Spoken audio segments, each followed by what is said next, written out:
صلوات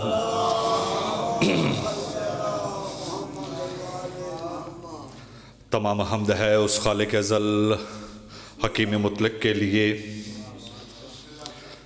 کہ جس نے اپنی زبان بے زبانی سے کن کے تکلم کے بعد آفتاب کو روشنی، مہتاب کو چاندنی، ادراک کو آگہی اور کھنکھناتی ہوئی مٹی کو زندگی کے نور سے مزین فرمایا۔ بہت شکریہ۔ میرے کروڑوں درود و سلام حضرت شہنشاہ انبیاء حضرت محمد مصطفیٰ صلی اللہ علیہ وآلہ وسلم کی پاک ذات پر کہ جن کے لبوں کی حسین جنبش کا نام قرآن، زندگی فرقان، بھائی کل ایمان اور عام مسلمان جن کے بھائی علی کی جوتیاں صاف کر کے حضرت سلمان ہو گئے۔ میرے کروڑوں درود و سلام حضرت امیر المومنین امام المتقین یعصب الدین حضرت علی ابن ابی طالب کی پاک ذات پر کہ جنہوں نے قطرے کو سمندر، پھیلے کو تمنگر اور عاجز کو قلندر کر دیا، اور لعنت ہو میرے مالک کے ہر ناپاک دشمن پر۔ میری دعا ہے کہ رب کون و مکان آپ تمام مومنین کی یہاں حضری، مولا کے تمام مدہ خانوں کی ذاکری، میں حقیر کی نوکری، عزت والا شہنشاہ اپنے دربار ذی وقار میں منظور فرمائے۔ اس عزت والے دربار سے کوئی مومن خالی دامن واپس نہ جائے۔ بانیان کا پرخلوص تمام انسرام کوش و کاوش مالکن اپنے دربار میں منظور فرمائے۔ جتنے آپ تشریف فرمائیں آمین ضرور کہنا۔ کروڑوں دعاؤں کی ایک دعا ہے کہ میرے امام میری زندگی کے رب مولا، میرے امام میری زندگی کے رب مولا، میرے نصیب میں یہ فیصلہ اٹل دے دے، یہ ماہ و سال یہ جیون کے سارے دن لے لے، مجھے بس اپنی زیارت کا ایک پل دے۔ اب اگر آپ کی طبیعتوں، نیتوں، حیثیتوں اور شخصیتوں پر گرانہ گزرے اور میری صدا آپ کے ذہنوں کے تاج محل کے مکفل دروازوں پہ دستک دے، تو آل محمد کا مقام جتنا آپ کے ذہنوں میں بلند ہو سکتا ہے اتنی بلند آواز میں صلوات تلاوت فرمائیے۔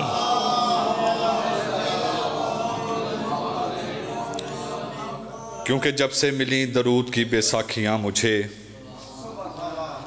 دل سے پل صراط کا خدشہ نکل گیا۔ ایک صلوات کار سمجھ کے نہیں بلکہ فرض سمجھ کے تلاوت فرما لیجیے۔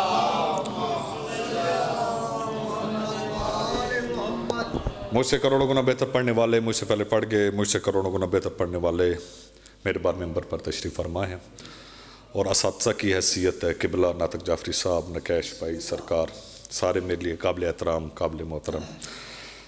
وقت انتہائی مختصر ہے، اور ویسے بھی اس ذکر کے لیے وقت مختصر ہی ہوتا ہے۔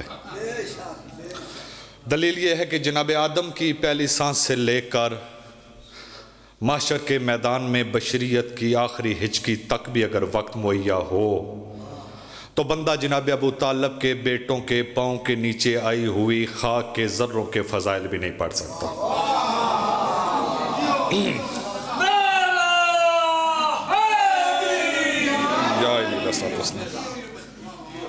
میں پہلا جملہ بلکہ بات بدل کے کہنے لگا ہوں کہ میں کربلا کی ریت کے ٹیلے کے اس منبر پر غیرت مند لوگوں کے دلوں میں موجود حرارت ولایت امیر المومنین کے وسیلہ سے اپنے وارث کے حضور دست بدستہ درخواست کرتا ہوں کہ وہ اپنے رخ غیبت سے پردہ ہٹائے اور کعبہ کی چھت پہ کھڑے ہو کر اپنے پہلے ہی خطبے میں ہر دشمنان علی کو گریبان سے پکڑ کر یہ سمجھائے کہ علی کل بھی واجب تھا، علی آج بھی واجب۔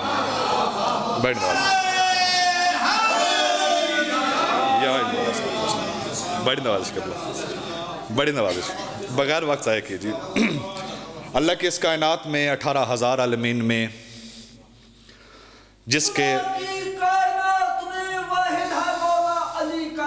بے شک خدا کی کائنات میں واحد ہے مولا علی کا نام، حلال بھی ہوتا ہے سن کے خوش، حرام بھی ہوتا ہے پریشان۔ بے شک میرا کیا بات ہے. اللہ کی اس کائنات میں 18,000 عالمین میں جس کا بچپن، جس کی کم سنی، جس کا لڑکپن نبوت کی معراج کو سجدے سے سر نہ اٹھانے دے، اس شہنشاہ کو زبان عصمت میں حسین کہتے ہیں. بڑی نواز کے بعد مختصر ترین وقت میں انتہائی شارٹ کر کے میں مزاج حسین پہ بات کرنا چاہتا ہوں. میں کیش بچپن تھا حسنین کریمین شریفین کا. ایک دن دونوں شاہزادے اپنے نانا کے دربار کی طرف جا رہے تھے کہ کیا دیکھا، ایک شخص روتا ہوا بارگاہ رسالت سے واپس آ رہا ہے. دونوں شاہزادوں کی نظر پڑی. حسین بادشاہ نے حسن مولا کے چہرے کی زیارت کی اور فرمایا، بھائی حسن، بڑی عجیب بات ہے، آج کوئی بندہ ہمارے نانا کے دربار سے روتا ہوا واپس آ رہا ہے. بڑی نواز، بہت شکریہ. حالانکہ اس سے پہلے تو ہوتا یہ تھا کہ کنجوس جاتا سخی ہو کر واپس آتا، گناہگار جاتا ولی ہو کے واپس آتا، عرب کا بھکاری جاتا غنی ہو کر واپس آتا. آج عجیب ماجرا ہے، عجیب الجھن ہے کہ ایک شخص روتا ہوا میرے نانا کی بارگاہ سے واپس آ رہا ہے. اب حسن مولا نے حسین بادشاہ کی طرف دیکھا، چہرے پر مسکراہٹ آئی اور مسکرا کے فرمایا، حسین تو بادشاہ ہے، تیرا اپنا مزاج ہے، خود پوچھ لے. بس جاتے ہوئے بندے کا، استاد جی دعا لینے کے لیے، جاتے ہوئے بندے کا مولا کریم نے ہاتھ پکڑا، رستہ روکا، فرمایا رو کیوں رہا ہے؟ اب بڑے دل جلا تھا، بڑا ہی دکھوں اور دردوں کا مارا تھا. کندھے پہ ہاتھ رکھ کے نا بچہ سمجھ کے کہنے لگا، بچوں میرا رستہ چھوڑ دو، میں پہلے ہی بہت پریشان ہوں. بلا تشبیہ مجھے دکھ ہوگا اس بندے پر جس نے میری بات ضائع کر دی. اس نے بچہ کہا یا بطول کے بیٹے کو جلال آ گیا. بہت شکریہ. فرمائے، سائل میں رستہ چھوڑ دیتا ہوں، مگر ایک بات یاد رکھنا، جسے میں چھوڑ دوں اسے اللہ بھی چھوڑ دیتا ہے. بیٹھ نوازش. یا علی اللہ صاحب. اور ویسے بھی شاید تو نے مجھے پہچانا نہیں. عرش پہ جسے مالک تقدیر کہتے ہیں، زمین میں اسے شبیر کہتے ہیں. اب حیران ہو گیا، ظاہراً کم سنی، چھوٹی عمر. اب اس نے مولا حسن شہنشاہ کی طرف دیکھا. حسن بادشاہ کے چہرے پر مسکراہٹ آئی.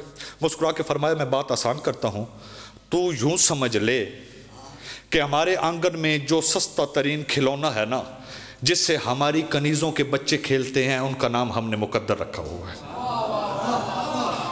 اب مزید پریشان ہو گیا، حیران ہو گیا کہ ماجرا کیا ہے. اب یہ پریشان ہوا، سیدہ کے بیٹے کے چہرے پر مسکراہٹوں کی پہلی بہار نے بوسے دینے شروع کیے. حسین بادشاہ نے فرمایا، پریشان ہونے کی وجہ کیا ہے؟ اب سر سے لے کر پاؤں تک دیکھتا ہے، حیران ہوتا ہے اور پوچھتا ہے، آپ ہیں کون؟ اب یہ سنی سنائی ہوئی بات ذرا تحقیقی لحاظ سے نئے رنگ میں پیش کرنے لگا ہوں. آپ ہیں کون؟ حسین بادشاہ کے چہرے پر مسکراہٹ آئی اور مسکرا کے فرمایا، پریشان نہ ہو، تیرا نام عبد المسیح بن حی ہے، تیرا تعلق شام سے ہے، تیری بیوی کا نام عمارہ بنت جرجیس ہے جس کا تعلق انطاکیہ سے ہے، تیری عمر 70 سال، تیری بیوی بانچ. شادی کے بعد تجھے ایک ایسی بیماری نے آ لیا کہ تو پریشان تھا. دوسرا، تیرے اندر تحقیق کا جذبہ تھا، تو دیکھنا چاہتا تھا کہ آسمانی صحائف میں، کتابوں میں جس حق کے بارے میں پیشن گوئی کی گئی ہے وہ حق کیا ہے. وہاں سے تو سفر کرتا ہوا اس دور کا قبلہ سب سے بڑا عبادت، پوری تحقیق سے بات، ذمہ داری سے بات کرنے لگا ہوں، سب سے بڑا جو عبادت کا مرکز تھا وہ قبۃ النجران کے نام سے یمن میں جانا جاتا تھا. تو سفر کرتا ہوا وہاں تک پہنچا، وہاں تو نے توسل کیا، جناب عیسیٰ کی تجھے زیارت ہوئی. جناب عیسیٰ نے تجھے بتایا، جس کے انتظار میں میری سانسیں اکھڑی پڑی ہیں وہ محمد دنیا میں آ گیا. تو سفر کرتا ہوا یہاں پہ آیا، یہاں سے میرے پاس آیا. بلا تشبیہ اس کے چہرے پر موت کی زردی آئی. ابو طالب کے بیٹے نے مسکرانا شروع کیا اور مسکرا کے فرمایا، پریشان ہونے کی ضرورت نہیں، راہب، مسئلہ بھی میں ہی بتاؤں یا تو بتا دے گا؟ بڑی نواز کرو. مسئلہ میں ہی بتاؤں یا تو خود بتا دے گا؟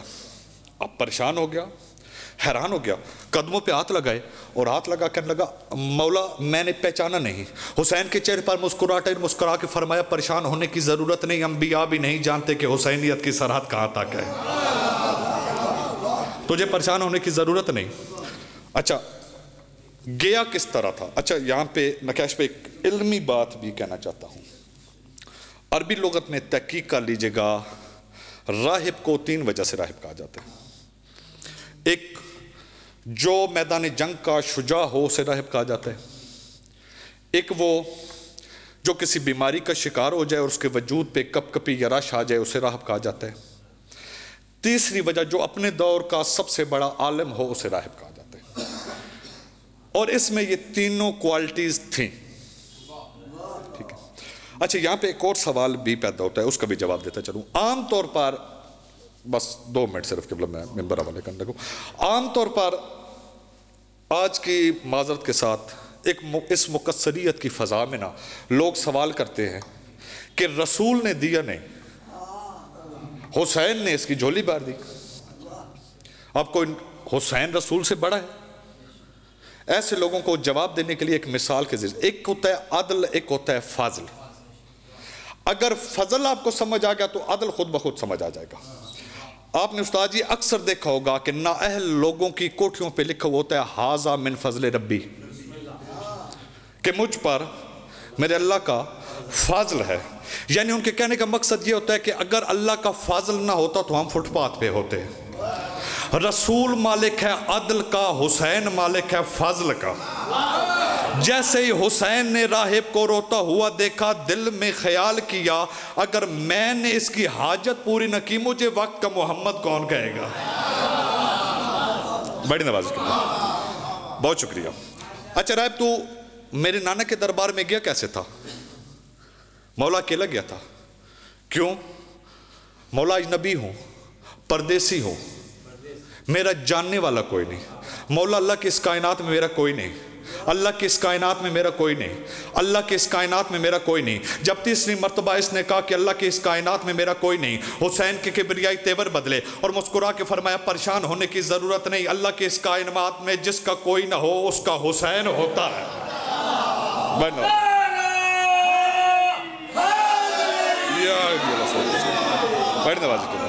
بہت مہربانی جی. اس کا حسین ہوتا ہے. بلا تشبیہ کلائی سے پکڑا, چل میرے ساتھ.